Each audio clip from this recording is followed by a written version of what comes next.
Why don't we talk about another movie, which I'm interested to hear if it'll be on your top 10, Dave, knowing how big of a DCEU fan you are. You know me.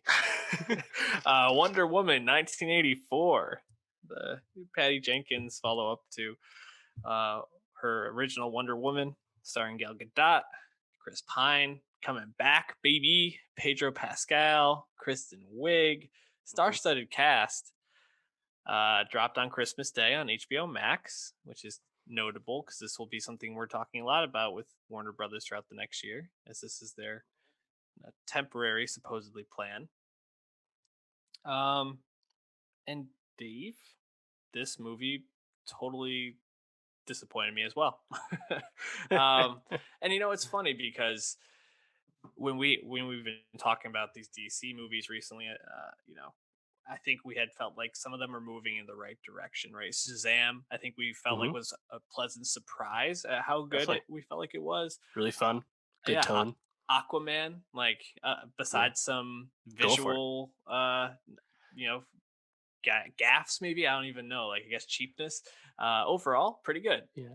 Sidebar on Aquaman. It's still really perplexing that the on land scenes in Aquaman look 100 times worse than the completely fictional CGI underwater stuff. Completely baffling still. But Aquaman, really fun. If Really obnoxious fun. and nonsense, it's great. It's fun. So and even Venom, right? Very flawed movie, but you get to see Tom Hardy being just super weird. You're like, Well, okay, I mean, like Venom's Marvel. It's not DC. I Don't guess don't that's give him right. that. That's true. Birds But of Prey would be the most recent yes, one Birds of from Prey. Thank you. right Yeah, before this year. and you know what? Pre-pandemic started anyway. You know what? Also a fun movie, flawed, but some fun moments. This movie, I think, had a couple of things that I really didn't like, and the main one is I just found Pedro Pascal's bad guy to just be like totally not good at all. Like, Hit him the and fuck up. yeah, and I'll go a little bit more into why I felt like that wasn't such a good uh, bad guy. But then all the stuff with Kristen Wiig was just totally like I felt like there was a lot more there that could have been explored, Hmm. and it just like goes from being like this is a friend to this Yeah, person is now this crazy what's her name, like Apex Predator. Cheetah. Yeah, Cheetah, the Apex Predator, and yeah, just that was totally flubbed. And also like what did we really allow Gal Gadot to do with this movie that it let her Nothing. shine? Nothing. And so like it just feels like everything was flubbed about it. Did you feel the same way?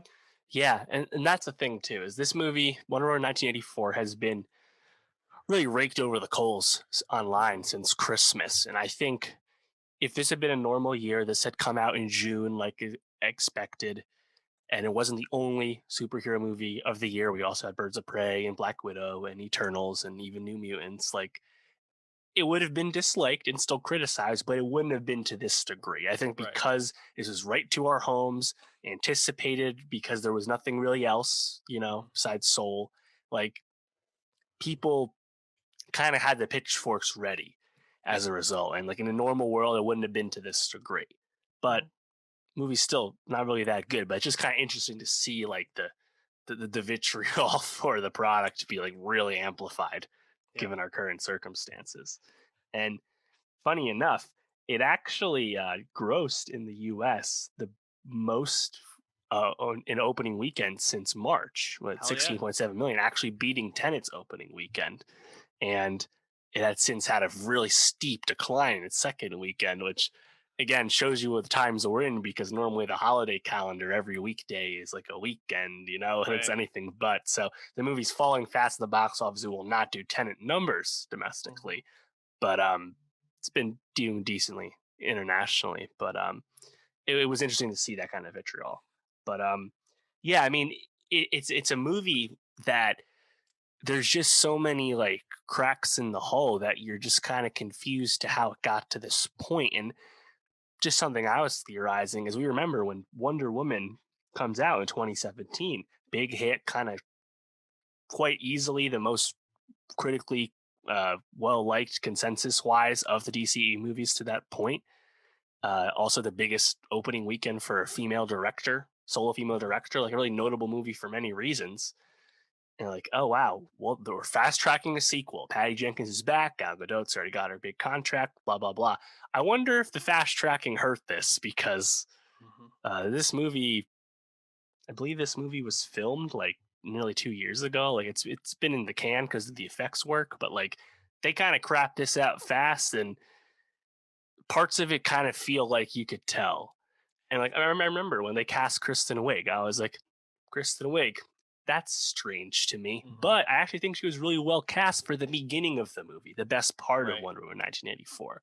She was really good at that stuff, where like the character is kind of like meek and like doesn't have the self confidence, but you can understand why she befriends Diana. But the Yep. turn to Cheetah was just so sloppy, and came out of nowhere, basically, right? So it's like you just see like these issues with the plotting of the film, and as you said, said earlier, when it comes to effects with DCU, it's very up and down, and I think this one, it's like, I mean, just action wise, so it's not really like super notable action. I Mhm. feel like that moment where she's flying up in the clouds and like riding the lightning, that definitely would have hit way better in the theater, no question. Totally. Yep. But like, I remember just watching like the mall chase, like the only Mhm. time we get like serious '80s vibes. Yep. Um, I'm like, huh, Yeah. this is kind of whatever, right? For like for Wonder Woman doing Wonder Woman stuff. And like, Yeah. I'm speaking the '80s stuff, like it's billed as '84. We're gonna go back in Mhm. time, see some Diana doing shit in the '80s. Cool. It's barely '80s anything in this. I That's know. really lame. You get like the one scene of Chris Pine Yeah, trying on like men's 80s fashion and which was no great. needle drops, no 80s Yeah. songs, just like blasting at any point. I mean, Yep. just what a crime. Um, you Everyone know, has parachutes now? Hilarious.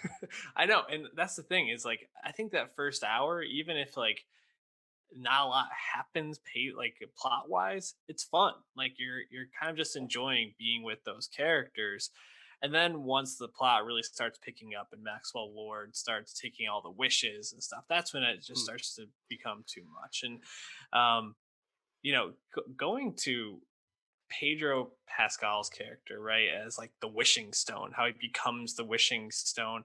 And like I get that the movie's trying to like talk about gratitude and like being thankful for what you have or the time that you get with someone, and like not be not wasting your life wishing that you had more of something. And if you want to talk about like the curse of more, Bill Simmons has written about it for the last like 20 years. Go read his articles about it. But you know I really feel like there's a lot more interesting stuff to be explored with the juxtaposition of Diana and Barbara, and like Yeah. how Barbara is gaining these powers and the confidence it's giving her, and Diana losing the powers and what that's taking away from her, and like how it kind of how that power, the loss of it kind of changes those people. And I think if they had been maybe focused more on Kristen Wiig's character a bit more, perhaps the movie would have been a bit stronger. Because I think when it's just Pedro Pascal taking on more wishes, looking grosser, becoming more hammy, that's when it's Hmm. like,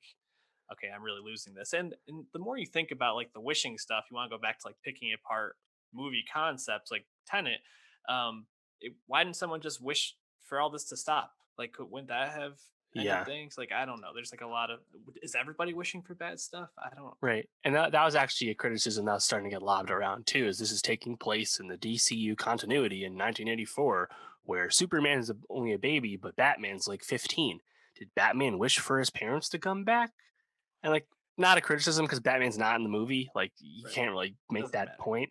But like, they actually like barely touch on the fact that all the wishes get renounced at the end from Right. like Diana's speechifying, and it's like, and like, I don't even mind that stuff really at all. To me, it's like the whole like Cold War, nuclear arms race stuff. We got to that real quick, and like we're also jumping in like with geopolitical stuff in the Middle East with oil and stuff. And I'm like, this is all kind of quick and Yeah. not that well thought out. Like that action set piece in the desert on the road, it's was kind of mediocre. And that's the thing. Like, if Wonder Woman was had more to do, I think a lot of these other sins are easier to forgive. But like, Diana doesn't even have that many lines, and like a lot of her lines kind of stink. It's like, you need to give me the stone, and it's like, come on, man. Like, and then actually, there's a really great negative review about on the movie from Angelica Jade Bastine on Vulture, and she gets into like, as a big Wonder Woman fan, a big part of the character is her femininity and her relationship with women, and that's kind of where the movie fails the most because, as you said, that stuff with Barbara just did not crystallize the way it should have, Mhm. and you're kind of failing Wonder Woman by taking away this big part of what makes her who she is, you know. And like, I like the Themyscira Yeah. flashback at the beginning, just cool to see. It's pretty, but like thematically, I don't think it actually amounted to much because they do a whole nother opening to the movie right after it anyway. So Mhm. yeah, it just has a lot of strange faults that kind of feel like dated mistakes when it comes to big IP at this point. Yeah, and if you want to just go in and like you said, I think if this hadn't been released the way it was, it probably would have just been like there were some cool scenes, Hmm. bad villains, Like and Venom. yeah, Venom has a lot of definitely. these same kind of problems, but like there's also stuff that you can kind of latch on to, like the ridiculousness of the Venom character and Tom Hardy being weird and shit, you know? Right. And like I really thought that that fight scene in the White House was pretty cool and pretty well done. Very like aesthetically pleasing. One of the stronger moments I felt throughout the movie. Um but when it is under the microscope the way it is, and especially when there's a lot of different takes on if people are happy or not that movies with this size budget are being released straight to your television, I think it's going to be under scrutiny a bit more. So it uh, feels probably more disappointing than it would have. Now, I wanted to just kind of throw out there real quick, right? So, uh, what's like the next step for this? Like, I mean, I assume there's probably going to be another Wonder Woman. I think that's actually already been announced, right? So, Well, and that was another talking point was they quickly announced, deadline had it, that DC Films is fast tracking Wonder Woman 3 with both Patty Jenkins and Gal Gadot set to return. As I said before, fast tracking might not be the best thing when it comes to plotting these kinds of movies. And also, a lot of people are actually saying like this actually means literally nothing. They're just saying this to say this, and also to like make their HBO Max decision look good. Don't read anything into it. But either way, that's the official word that Wonder Woman 3 is on the way ASAP. we're getting a lot of stories right now about how there's going to be the multiverse with DCU now. Yeah, That we're going to be getting multiple Batmans, Flashpoint multiple, yeah, inducing it. exactly. Do you think this might be another hero that would benefit from having like a multiverse, like another Wonder Woman or Wonder Woman going to different places or different timelines? Huh. And that's the thing, because going into 1984, you're like, okay, that's like the one like concrete pillar DCEU has is Wonder Woman. You Hmm. have great casting. Gal Gadot, I think, is not like the best actor ever, but she's good as Wonder Strong Woman and Wonder Woman. definitely looks the part and has like the action chops for it. And Patty Jenkins seems to be a talented helmer, and she seems to be invested in this franchise. So we don't have to worry about that. Let's get Batman, Superman figured out, and like get that stuff back going and whatnot. And let's get the Flash movie actually made, right? But like now, it still would not be my priority. I think they'll just make Wonder Woman 3, and it's in all likelihood will be better than this one, and we'll be on our way. And then depending Let's on like hope. Gal Gadot's contract, which I don't know if we actually know how many options she has on it, like there could be more.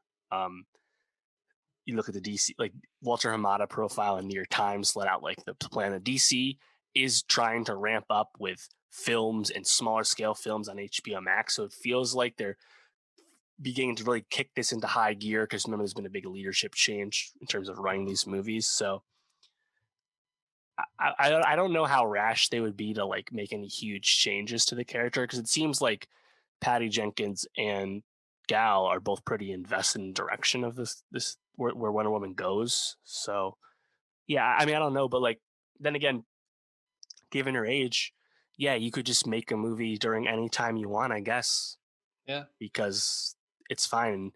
And in this case, yeah, like a lot of cataclysmic shit happen. I guess they all forget about it with the lasso of truth, and it doesn't matter. And then, she shows up in Batman vs Superman. No one who knows who she is. I guess that's what we're supposed to believe. But like, there's still so much room to do anything you want. It's the DCEU. It's barely Yeah. started. Yeah. Yeah. It's just feels like such a step backwards for this particular franchise within the Yeah, DCU. It's like I hope the next movie is a little bit better, and I just hope that if they're gonna do something like a gimmick like 1984 or a time period or a year, like actually lean into it, because I think if this had been something where it was like very obviously you're going for like Stranger Things vibes, like that's kind of what the mall scene felt like a little bit in the beginning. It's like, okay, go for that vibe, like really yeah, go for it, but it just hmm felt in so many ways like they hedged in every direction and came up with a very mediocre movie. So, right. uh, disappointing. Last thoughts on Wonder Woman 1984. Well, I think there's one important note as well, which is that the introduction of Chris Pine, which I'm all for because I love Chris Pine. He's the best Hollywood Chris. But False. in process of this, Chris Pine occupies this random character's body, and him and Diana just fuck a lot, and like the whole aspect of like primordial consent comes up, and like that's just not Yeah. something you need to introduce into your IP movie. Is Yeah. shit that's like the more you think about it, the grosser it is. Yeah. Like again, love Chris Pine. You want to bring him back, say he comes back somehow. I don't give a shit. Do it. It's superhero movies. I don't care what happens. But like that we're doing it that way was not smart in my opinion. Yeah. It was a strange choice for sure. Also, Chris Pine very much I think in the second half of this movie it just has nothing to do until he goes Yeah, away. So nothing. it's just a waste.